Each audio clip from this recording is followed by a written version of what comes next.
শৰীৰ শক্তিৰে ভৰপূৰ হৈ থকাটো বিচাৰেনে? সকলোৱে বিচাৰে। কোনেনো এইটো বিচাৰে? দিনটোত আপুনি এলেহুৱা হৈ থাকক, কাম বন কৰিবলৈ আপোনাৰ মন নাযাওক, আপোনাৰ খাবলৈ ববলৈ মন নাযাওক, এইটো কোনেও নিবিচাৰে। এনাৰ্জিৰে আপুনি কেতিয়া ভৰপূৰ হৈ থাকিব? যেতিয়া আপুনি সম্পূৰ্ণৰূপে নিৰোগী হৈ থাকিব, তেতিয়া আপুনি এনাৰ্জিৰে ভৰপূৰ হৈ থাকিব পাৰিব। এনাৰ্জিৰে ভৰপূৰ হৈ থাকিবলৈ আমাক লাগিব আৰ্থ, এয়াৰ আৰু ছান, পৃথিৱী, বতাহ আৰু সূৰ্য। এই তিনিটা এলিমেণ্টৰ লগত আমি কানেক্ট হ'ব লাগিব যদি আমি এনাৰ্জিৰে ভৰপূৰ হৈ থাকিব বিচাৰোঁ। নিজক হাইপাৰ অক্সিজেনত ৰাখিব লাগিব।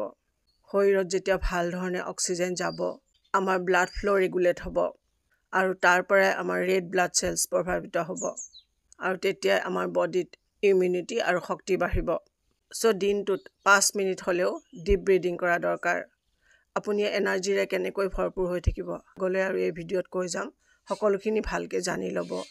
এনাৰ্জিৰে ভৰপূৰ হৈ থাকিবৰ কাৰণে মই আগতেও ক'লোঁ, এতিয়াও কৈছোঁ, এনাৰ্জিৰে ভৰপূৰ হৈ থাকিবৰ কাৰণে আমাৰ কিছুমান কথাৰ দৰকাৰ হয়। আমাৰ হজম শক্তিৰ দৰকাৰ হয়। আমাৰ বডিটো কি ধৰণে কাম কৰিছে সেইবোৰ আমি জানিব লাগিব, বুজিব লাগিব। ভিডিঅ'টোৰ গোটেই কথাবোৰ ভালকৈ চাব, মন দি চাব আৰু সেইমতে লাইফত এপ্লাই কৰিব বুলি আশা কৰিলোঁ। প্ৰাণায়াম কৰিলে আপুনি গোটেই দিনটোত এনাৰ্জেটিক ফিল কৰিব। প্ৰাণায়াম কেনেকৈ কৰিব মোৰ আগৰ ভিডিঅ'ত দিয়া আছে, ভিডিঅ' চাব আপোনালোকে, তেতিয়া গম পাব। প্ৰাণায়াম কৰিলে আপোনাৰ মেণ্টেল ক্লিয়াৰিটি বাঢ়িব,